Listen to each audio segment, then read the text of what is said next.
საქართველოს პარლამენტში ასევე მუნიციპალიტეტისა და ავტონომიური რესპუბლიკების წარმომადგენლობით ორგანოებში გენდერული თანასწორობის საბჭოები აღარ იარსებებს.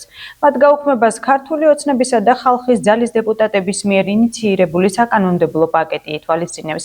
კანონებიდან ყველა ის ნორმა ამოდის, რომელიც გენდერული თანასწორობის საბჭოების საქმიანობას ითვალისწინებს.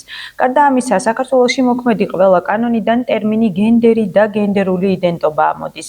გენდერული თანასწორობის შესახებ კანონს კი სახელწოდება შეეცვლება და მას ქალისა და მამაკაცის თანასწორობის შესახებ კანონი დაერქმევა. საკანონმდებლო ინიციატივას გამოიხმაურნენ გორში საკრებულოს წევრები და გენდერული თანასწორობის საბჭოს თავმჯდომარე დავით რაზმაძე. ვფიქრობ, რომ დროულია და საჭიროც აღნიშნული საკითხის დაინიცირება. გარკვეული პერიოდის განმავლობაში ხდებოდა გენდერული საბჭოების მიერ საქმიანობის წარმართვა, მათ შორის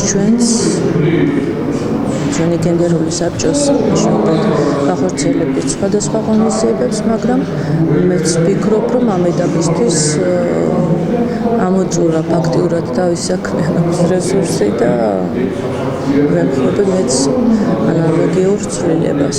Პირას ვფიქრობ, გენდერულმა საბჭოებმა როგორი იმუშავა ამ წლების განმავლობაში ხომ არსებობდა რა არის ციც თემატურად რო ვთქვათ, რაც ევალა ამ იმას, ჩვენ ძალიან ბევრ აქ ახლა უფრო რაზე კეთდებოდა იცით აქცენტი ძალადობის შედეგად ქალებზე იყო უფრო აქცენტი გაკეთებული და არა და თვითონ გენდერის სიტყვა ნიშნავს თანასწორუფლებიანობას და ძირითადად უფრო ქალბატონებზე იყო ეს თემა გადასული. ამიტომ ფაქტიურად მე ვფიქრობ, აი ამიტომაც დაკარგა, იმიტომ რომ თუ თანასწორუფლებიანობა რატო უნდა იყოს მარტო ეს სქესზე საუბარი და ალბათ რაღაცა სხვა ფორმით და სხვა თემატურით იქნება ეს საკითხი საერთო მასშტაბით გაკეთებული.